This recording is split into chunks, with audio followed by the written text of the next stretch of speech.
Aquí tenemos otro dibujo, ¿no?, del macizo rocoso.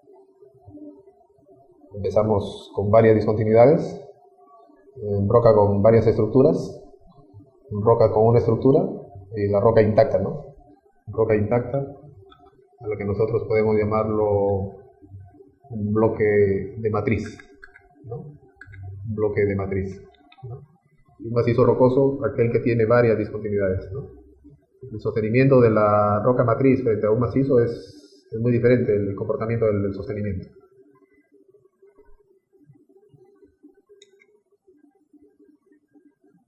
Vamos ahora a ver el concepto de discontinuidades. Discontinuidades es cualquier plano de origen mecánico que independiza y separa los bloques de la matriz rocosa que pertenecen a un macizo rocoso. Por lo general, los planos de discontinuidades presentan nula resistencia a la tracción. Se distinguen las discontinuidades de tipo singular, las diaclasas, planos de estratificación, de esquistosidad, pertenecen al primer grupo, y están presentes prácticamente en todas las rocas, con mayor incidencia en zonas poco profundas, donde los procesos de meteorización y circulación de agua y los rellenos arcillosos son más frecuentes.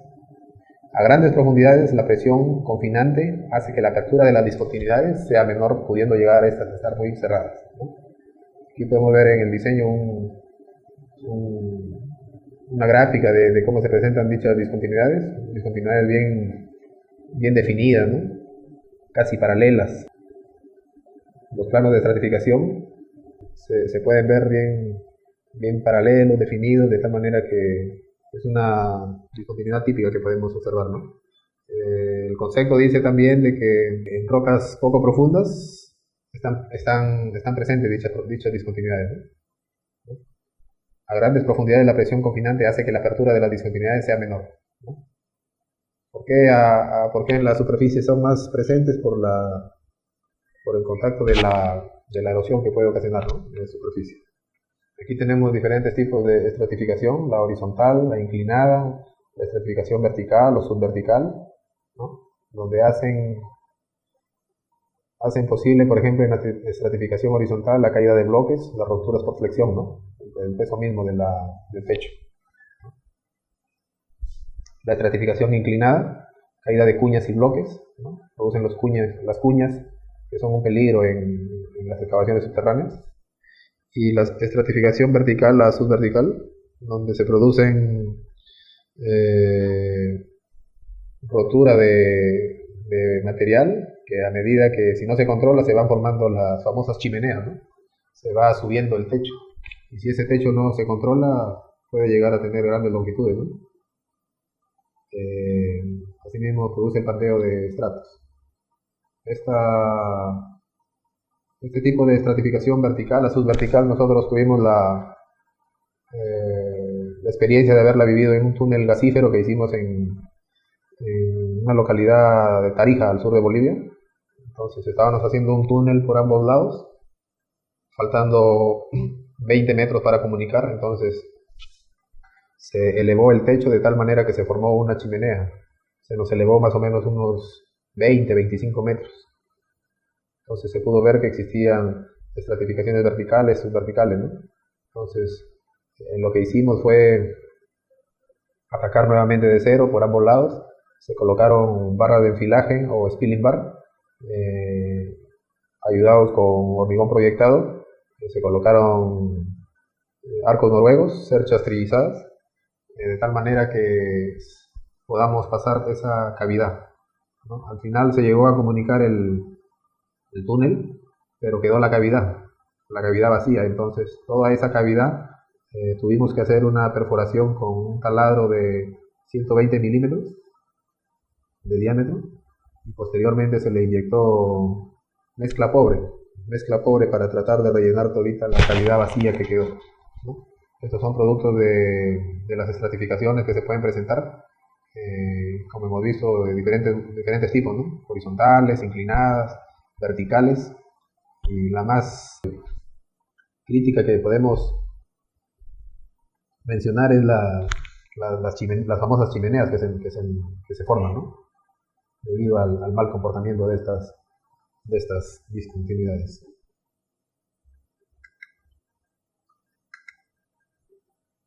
¿Qué es la anisotropía?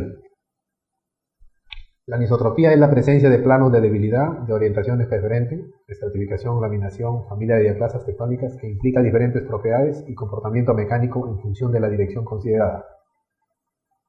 También la orientación de los esfuerzos que se ejercen sobre material rocoso puede implicar una anisotropía asociada al estado tensional, ¿no? Ya hemos visto los conceptos de anisotropía, los cuales podemos ver en este gráfico cómo actúan las fuerzas frente a las estratificaciones y a la familia de diaclasas, ¿no?, que puedan afectar. Tipos de discontinuidades en la masa rocosa.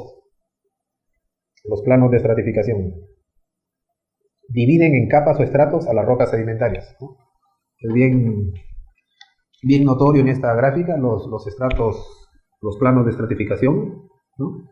Estrato 1, estrato 2, estrato 3, cada estrato está definido por una potencia, o sea, la distancia perpendicular de techo a piso, o la distancia perpendicular que existe de estrato a estrato, ¿no? Se define por la potencia, ¿no? Aquí podemos ver en la figura de la derecha los planos de estratificación presentes en esta gráfica, donde está definido siempre por la potencia, por el techo del estrato y el muro del estrato, ¿no?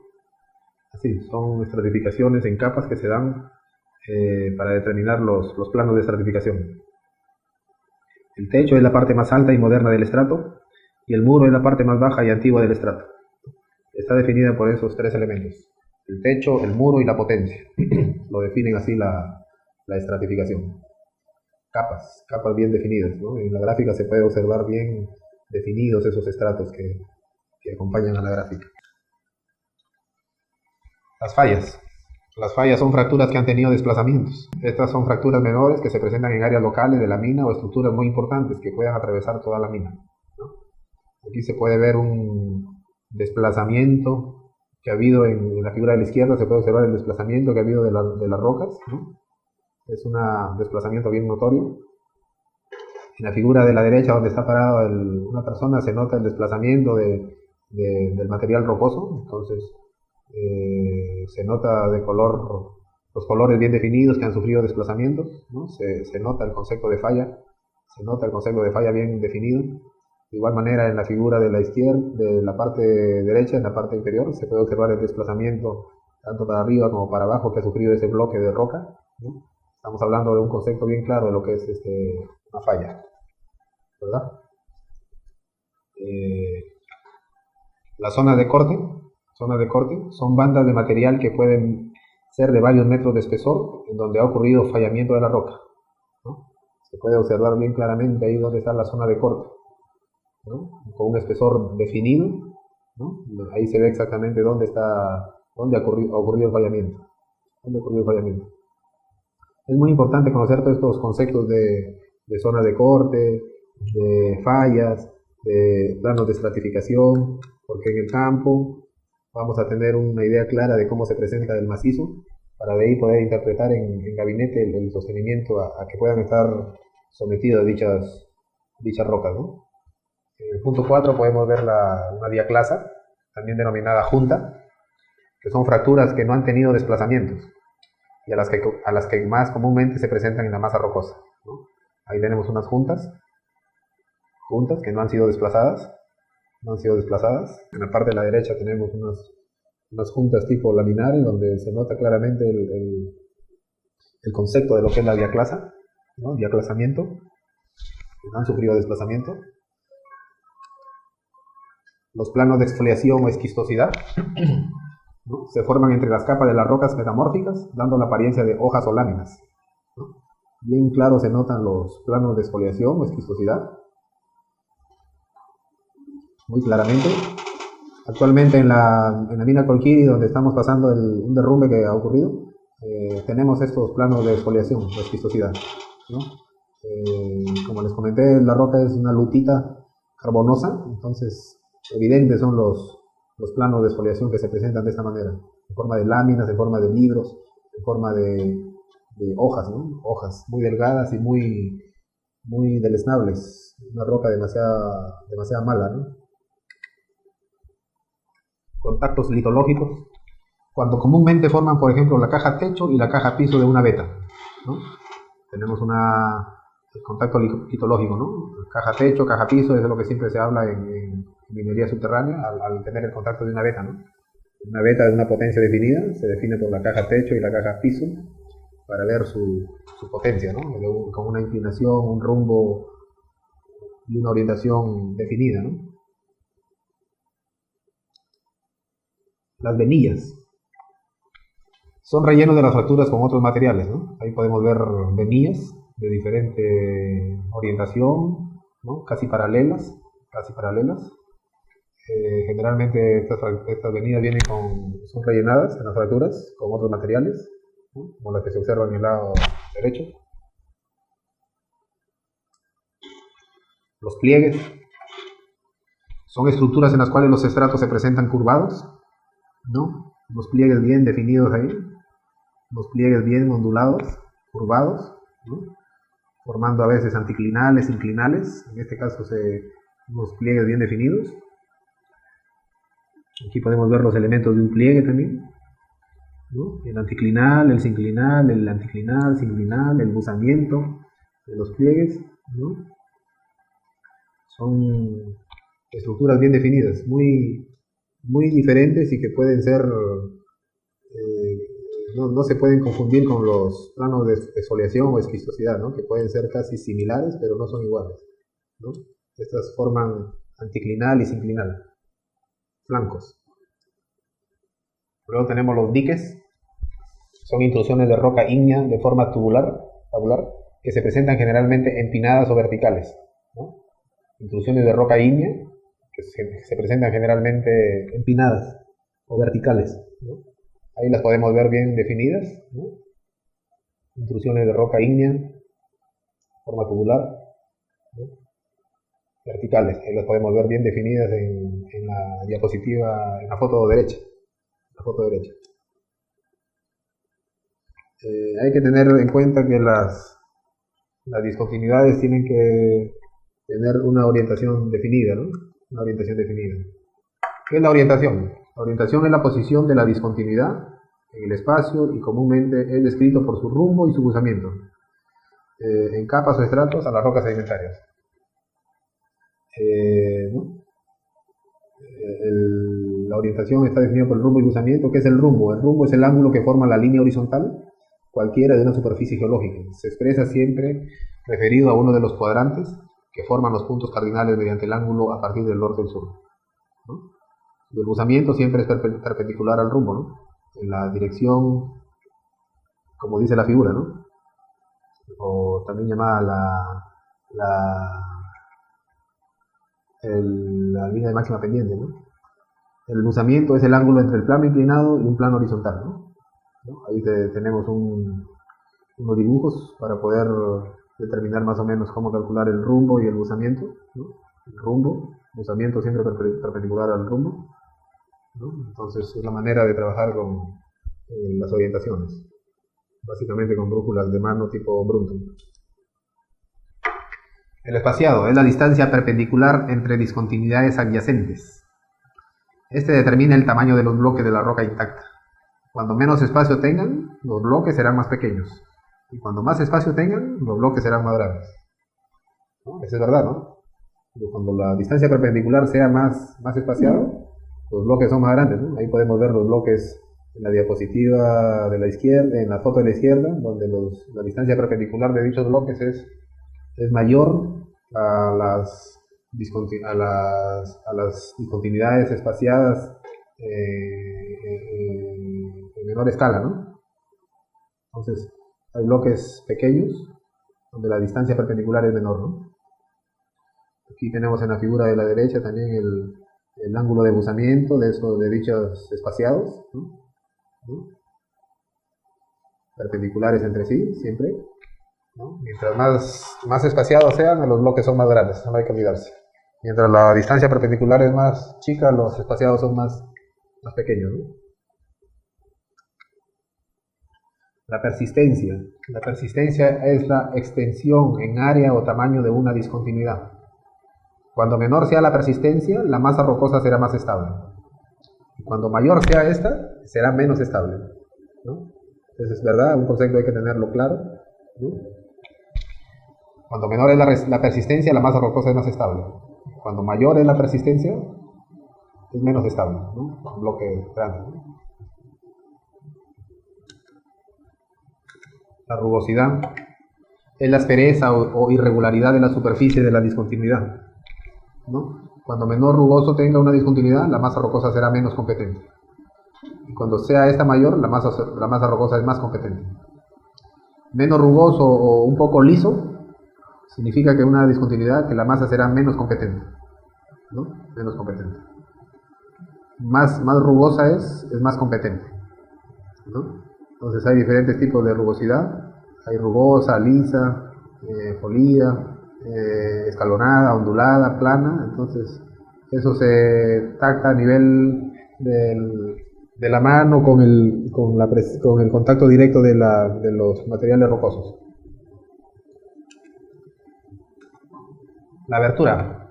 La abertura es la separación entre las paredes rocosas de una discontinuidad, o el grado abierto que ésta presenta.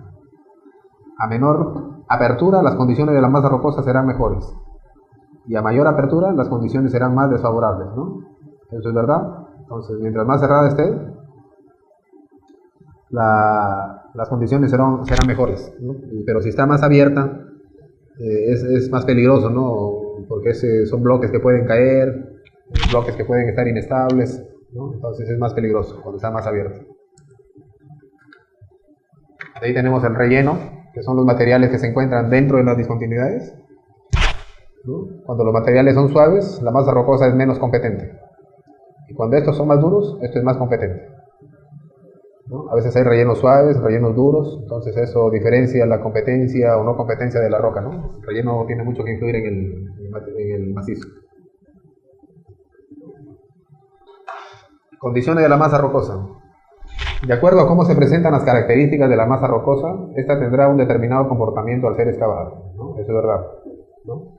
El comportamiento de la masa rocosa está en función a todo lo que hemos estado viendo hasta en la parte de atrás, ¿no? Si la roca tiene relleno, si la roca tiene abertura, si la roca tiene rugosidad, si la roca tiene persistencia, si la roca es espaciada, si la roca cómo está orientada en cuanto a su rumbo, su usamiento. Todo eso nos va a permitir hacer un análisis previo de las condiciones de la masa rocosa, ¿no? El comportamiento al ser excavada tiene que ser analizada frente a estos parámetros que hemos visto anteriormente. Si la roca intacta es dura o resistente y las discontinuidades tienen propiedades favorables, la masa rocosa será competente y presentará condiciones favorables cuando sea excavada. Es un concepto bien claro, ¿no? Si la roca es dura y presenta condiciones favorables, entonces al momento de excavarla las condiciones serán favorables, ¿no? Si la roca intacta es débil o de baja resistencia y las discontinuidades presentan propiedades desfavorables, la masa rocosa será incompetente y presentará condiciones desfavorables cuando sea excavada, ¿no? Es lo contrario del otro concepto. Si tenemos una roca débil que no nos va a dejar trabajar, las discontinuidades presentan propiedades malas, entonces es obvio de que vamos a tener condiciones muy desfavorables al momento de excavar, de minar una zona virgen.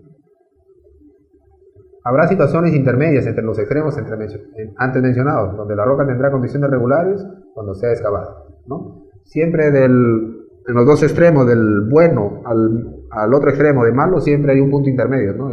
La roca regular, ¿no?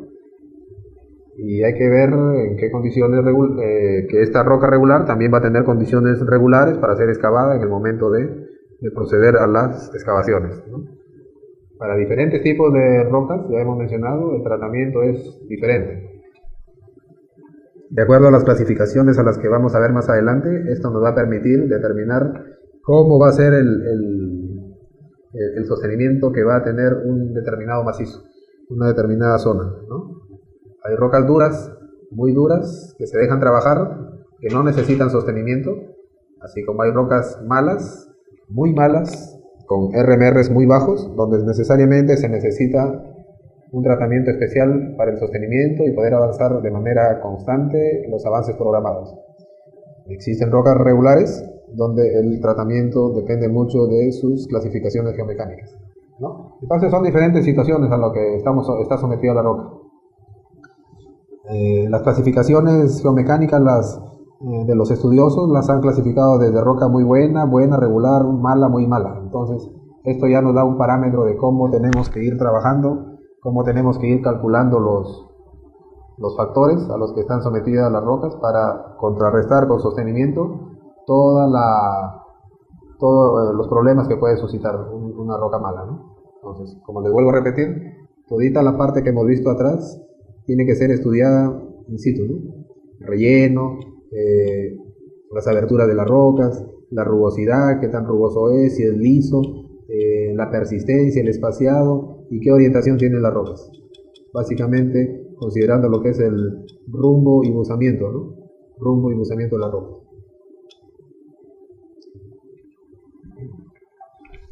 Bueno, los factores geológicos que determinan el comportamiento y las propiedades mecánicas de los macizos rocosos está basado en estos 5 componentes, ¿no? Que ya los hemos visto anteriormente, pero que siempre es bueno recordarles constantemente. La litología de la matriz rocosa, la litología, de ahí tenemos las estructuras geológicas y discontinuidades que se presentan en el macizo, el estado de los esfuerzos a que está sometido el material, esfuerzos, por ejemplo, si realizamos una excavación de un túnel, una galería, esfuerzos del techo, esfuerzos laterales, esfuerzos del piso, ¿no? El grado de alteración o meteorización a lo que está sometida la roca, cómo se alteró, cómo se descompuso, y las condiciones hidrogeológicas, que está referente al agua como agente erosivo que produce problemas en el momento de excavar, o en el momento cuando tenemos labores permanentes, como rampas, túneles, que efectivamente salen a flote las bolsonadas de agua, lo cual afecta en el sostenimiento de las labores, ¿no? Para tal efecto se realiza un tratamiento especial, se realiza un tratamiento para tener bien claro la seguridad tanto del personal como de los equipos, ¿no? En labores de tránsito permanente es importante controlar el agua, ¿no? Se ha visto que en rocas blandas el agua es un agente que aprovecha para meterse dentro de las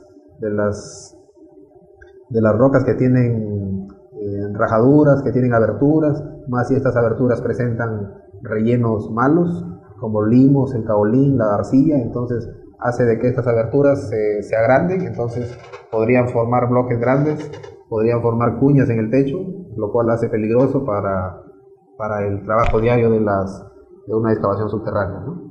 Estos factores tienen que estar bien controlados, estos factores tienen que estar bien definidos en el aspecto de cómo se les debe tratar, ¿no?